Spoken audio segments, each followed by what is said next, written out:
श्रीमद् वाल्मीकि रामायण अरण्यकांड 41वां सर्ग 20 श्लोक। सारांश। मारीच का रावण को विनाश का भय दिखाकर पुनः समझाना। आरंभ। ओम श्री गणेशाय नमः। ओम श्री सीतारामचंद्राभ्याम नमः। श्लोक 1 से 10। रावण ने जब राजा की भांति उसे ऐसी प्रतिकूल आज्ञा दी, तब मारीच ने निःशंक होकर उस राक्षसराज से कठोर वाणी में कहा, निशाचर, किस पापी ने तुम्हें पुत्र, राज्य और मंत्रियों सहित तुम्हारे विनाश का यह मार्ग बताया है? राजन, कौन ऐसा पापाचारी है जो तुम्हें सुखी देखकर प्रसन्न नहीं हो रहा है? किसने युक्ति से तुम्हें मौत के द्वार पर जाने का यह परामर्श दिया है?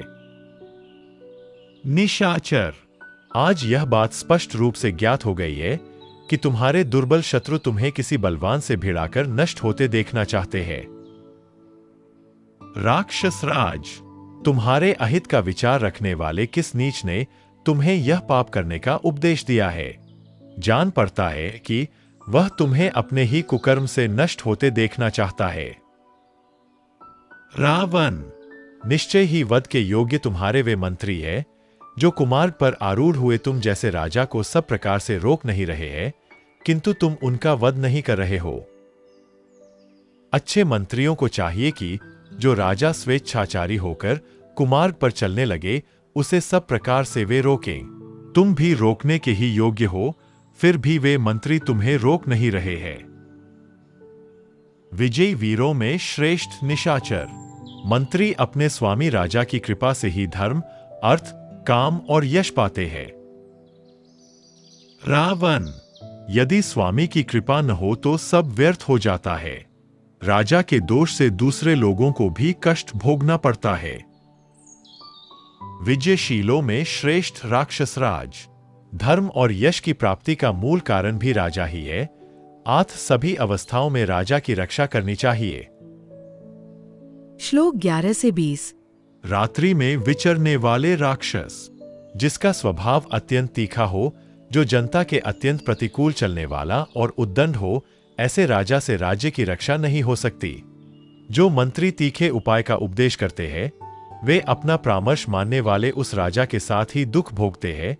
जैसे जिनके सारथी मूर्ख हो, ऐसे रथ नीची ऊंची भूमि में जाने पर सारथियों के साथ ही संकट में पड़ जाते हैं।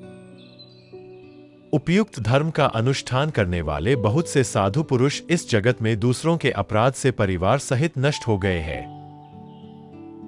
रावण, प्रतिकूल बर्ताव और तीखे स्वभाव वाले राजा से रक्षित होने वाली प्रजा उसी तरह वृद्धि को नहीं प्राप्त होती है जैसे गीदड़ या भेड़िए से पालित होने वाली भेड़ें। रावण, जिनके तुम क्रूर, दुर्बुद्धि और अजितेंद्रिय राजा हो, वे सब राक्षस अवश्य ही नष्ट हो जाएंगे।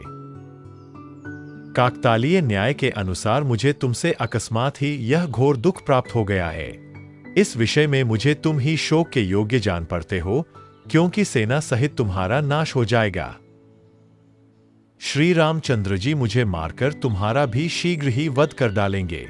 जब दोनों ही तरह से मेरी मृत्यु निश्चित है, तब श्रीराम के हाथ से होने वाली जो यह मृत्यु है, इसे पाकर मैं कृतकृत्य हो जाऊंगा, क्योंकि शत्रु के द्वारा युद्ध में मारा जाकर प्राण त्याग करूंगा, अपितु इसके कि तुम जैसे राजा के हाथ से बलपूर्वक प्राणदंड पाने का कष्ट भोगूंगा। राजन, यह निश्चित समझो कि श्रीराम के सामने जाकर उनकी दृष्टि पड़ते ही मैं मारा जाऊंगा, और यदि तुमने सीता का हरण किया तो तुम अपने को भी बंधु बांधवों सहित मरा हुआ ही मानो।